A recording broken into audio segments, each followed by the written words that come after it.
Hello YouTube, this is Brittbratt coming at you on Wednesday, February 10th, 2016 at 2 in the morning. If you see me looking over there, almost in every video, it's to check the date because for some reason I forget the date. Even though I do these videos several times to get the perfect video, I still forget the date every single time. I have really bad short-term memory. Anywho, it's past all that stuff. If you're new to my channel, welcome! Please subscribe below. I love following people who are in the weight loss surgery community. If you follow me, I'll follow you. We'll follow each other, give each other support. It'll be great. Leave comments below whenever you like. I always try to respond to everybody's comments. You guys offer a lot of support, and those of you guys who have subscribed or commented or watched my videos, I really appreciate it. I feel the love. I have a lot of friends and family, but I don't see them frequently, so this has really been helping me with the support and everything you guys are giving me, and I really appreciate it, so thank you. So all of you guys that have had your surgery already, congrats! Yay! Hurry up and give us an update so we can hear about how you're going on. If you're going to be having your surgery close to me, yay! Congratulations! And I can't wait for you guys to have your surgery just like I'm having. So if you do not know, I'm having, I think I may have already said, vertical sleeve gastrectomy, which is a weight loss surgery, and I'm going to be having it on February 24th, 2016, which is 2 weeks away. I went to my pre-op, my 2-week pre-op approval surgery kind of thing. They just check everything out, make sure everything's okay. Mine wasn't as in detail as some people's. I didn't have an endoscope, I didn't have any x-rays, I had an EKG, and that was it. So they did an EKG, everything was fine, they did my blood pressure, they did a ton of blood work, and that was all pretty much all they did. They said, you're good, you know, so I'm like, okay. That's what I did. So that all went well, and that's what I did today. Then promptly after, we went to Gino's East, which is a great pizza place in downtown Chicago, and had my last pizza for a very long time. All the stuff on a pizza is okay to eat. It's the crust stuff under it. So maybe I'll be having some pizza. Well, basically melted mozzarella cheese with meatball in it. Maybe I'll be having that again, but I won't be having that crusty pizza for a very long time. Okay, so that was my day today in Chicago. It was pretty fun.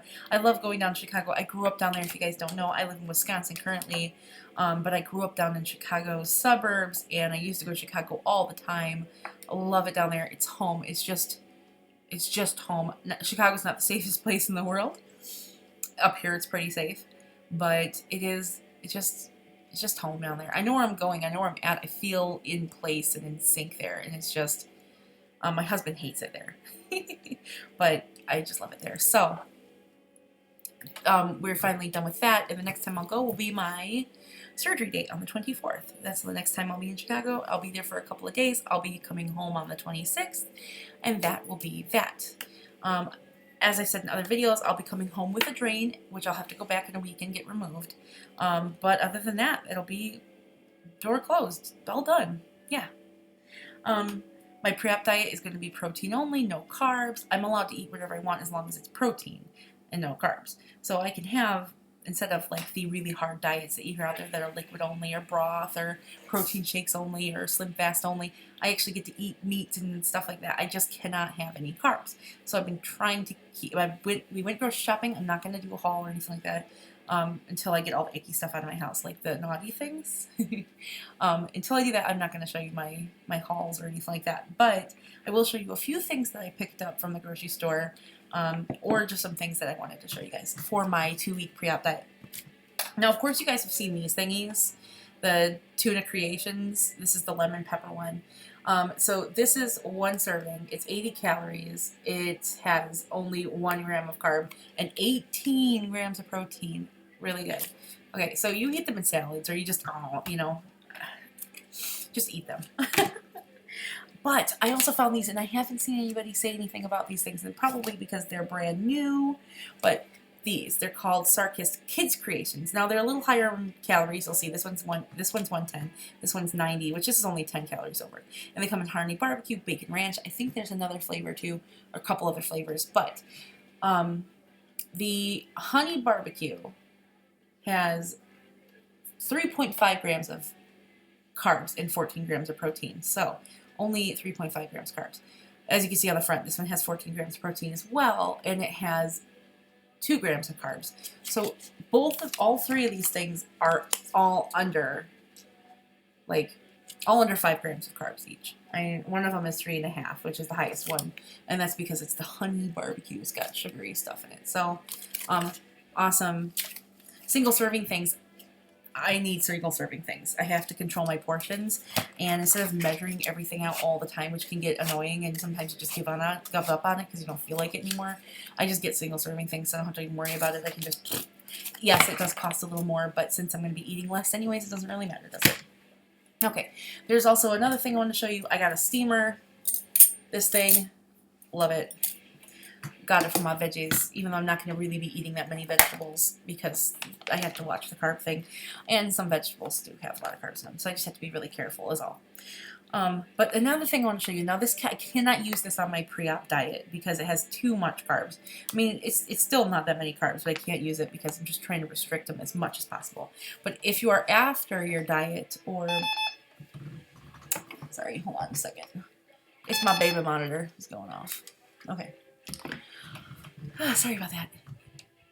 If you are on a diet that's like before your pre-op, or you're well beyond and you're into you can actually eat things, and you want to like bread stuff, but flour is like not something you can use. Coconut flour I have heard and seen in a video as a really good alternative. As you can see, I've used it a few times. It's not a full bag. I bought this bag like 2 months ago, and this is how much I've left. So it just shows you how often I use it, which is very seldomly. But it's a very comparable to flour. As far as making cakes and shit like that, I couldn't even tell you what the portions are and stuff. I've only used this to bread shrimp and like to have coconut shrimp. I'll get like the unsweetened coconut flakes and then use this. And then there's another like type of panko breadcrumbs because they're low in carbs too. I'm not going to be able to eat any of that shit. But this is something that I will probably keep as a staple in the house after I have the surgery. So to give you the stats on this thing, for a quarter cup, okay, a quarter cup, it has 80 calories. So a little high in calories for this. But, you know, you're not going to eat like a quarter cup of it. You're going to eat like a dusting of it, you know.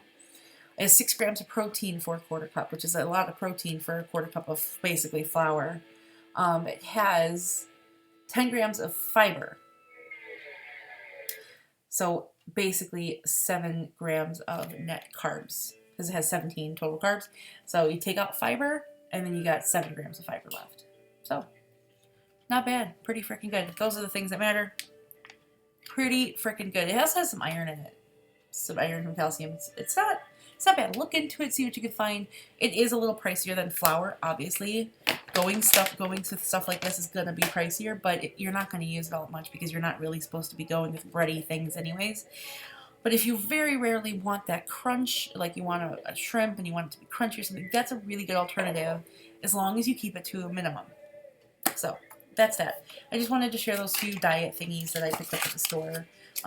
Everything in my fridge right now is pretty much protein, so we have that going on. The next thing I wanted to go into is there's been some drama in my life recently, very recently, within the past couple of days. There's a guy at work. I'm not going to go into my work life. Let's just say that he's a bit of a snake. He's a new guy. He's part-time, and he wants to be full-time. The only way to be full-time is to have one of the full-timers quit or get fired.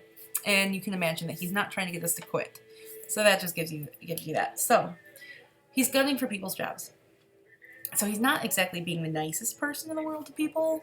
To their face, sweet as pie. Behind their back, completely different story. I heard he's been talking about me behind my back, but I didn't exactly know what he said because I didn't want to pry. I heard that he hopes I don't come back from my surgery. I don't know if that means he hopes I die during my surgery or if he thinks that I'm just going to be like, I don't want to come back. I like time off. I don't think so. I think he's either thinking I'm going to get hurt and not be able to come back, or that I'm just not going to make it through my surgery and not come back. I'm hoping that he's not like that, but knowing who he is and how he is, that's probably the case. So he's hoping for that. That's not going to happen. I'll be back at work, okay, buddy? Next thing. He has been talking shit about me behind my back. I didn't really think about what it was, and I didn't think of the obvious thing, because I don't surround myself with people like this. I know they exist, obviously. You cannot grow up or live in society as a big person and not know there are people out there that treat you crappy because you're big. So I'm not ignorant to the fact, but people aren't like this, you know, people are pretty nice around here in Wisconsin. So, and people are not tiny. Like, there isn't a lot of tiny people in Wisconsin. So, it's not as bad as Texas, but it's still not great. Um, so it doesn't, I don't hear you're fat a lot. So you can kind of get what he said about me. He said he doesn't understand why I still have a job because I'm too fat to do it.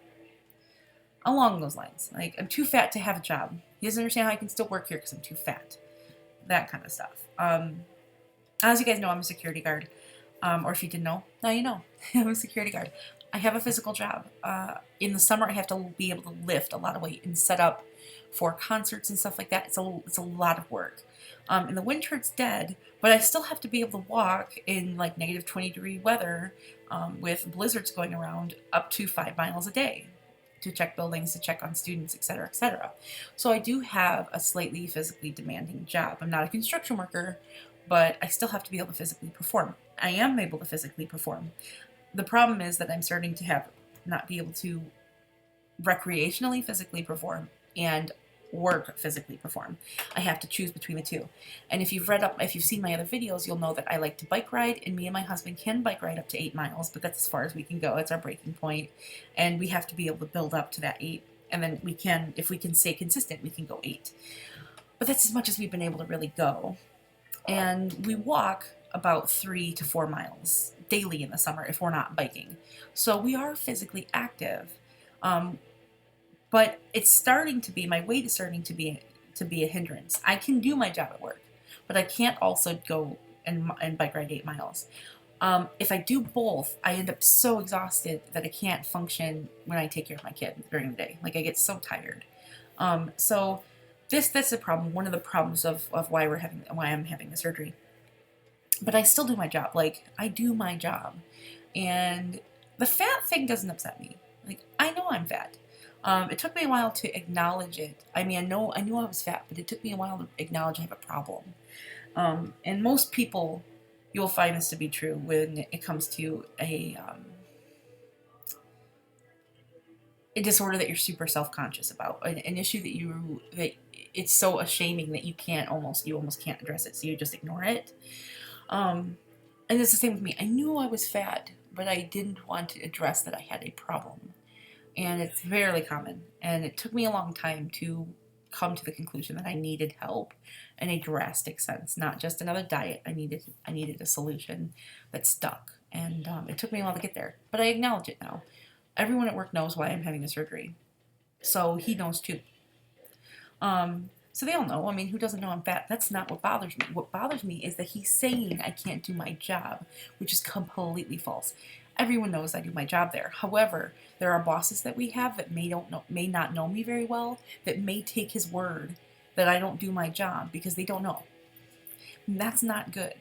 I can easily get out of it, but to have somebody pointing at me and saying she's not doing it because she's fat, it's horrible. It's along the lines of discriminating against a disability.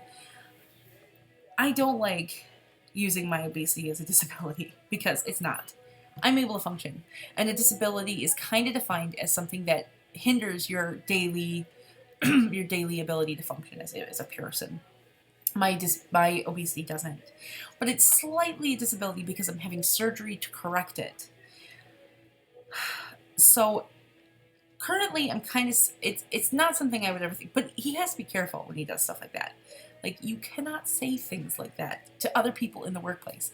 You can go home and talk as much shit as you want about me, but when you go to a coworker and say stuff like that, or a boss and say stuff like that, you really have to be careful what you say, because it could be seen by some people as discriminating against a disability, or I'm the only woman in that department.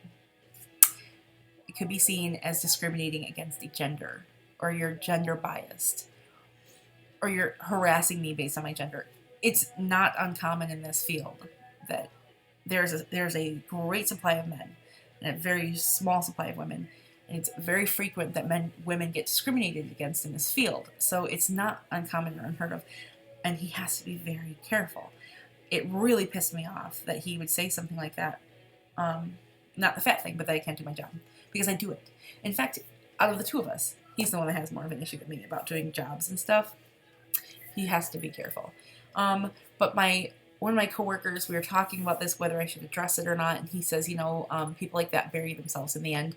Don't even fret on it. Don't worry about it. Everyone knows what he's like. If he were to strike out against you, we would all support you. But just remember to not sink to that level. Don't go out against him. Just let him bury himself. So I'm going to take that advice currently until something more drastic comes up. I mean, I already know he doesn't want me to come back for my surgery. He wants my job. He really wants my job. He wants everybody's job. Any full-timer in there he wants. So he'll do what he has to do to get them. And if that means hoping that I don't come back for my surgery or telling other people I don't do my job because I'm fat, then he will do that to get to what he wants. And it's unfortunate. I do know there are people like that. I'm not ignorant to the fact that people are like that out there. When you are big your whole life, or you have, you are a different race than white, basically, you have any kind of variation beyond the norm, meaning like a mole that's too big, or a leg that sticks out too far, or a learning disability, people are not nice. You've learned it. You've learned it your entire life. So I'm not ignorant to the fact that people are like this. But people generally up here they're not horrible. Like, I don't surround myself with people like that. So when I get it once in a while, it's more surprising to me because I don't hear it very frequently. I try to keep the hate out of my life. So it's always it always takes me back a little when someone brings the hate. But some people deal with it daily. So I have to be thankful that I don't deal with it daily and that this is just somebody that's doing it because he's jealous. And not jealous of me. He's jealous of my position at the company. He wants to be a full-timer. He doesn't get, in very base terms, why a fat bitch is higher up in the company and making more money than he is when he's basically fit and a man and knows what he's doing and has more experience. It's jealousy, as far as that's concerned. I can't help him there. I don't know what to tell him. Like, sorry, a fat bitch has your job. And I'll leave on that note. I will talk to you guys soon. Take care. I think 17.5 minutes is good. Bye, guys.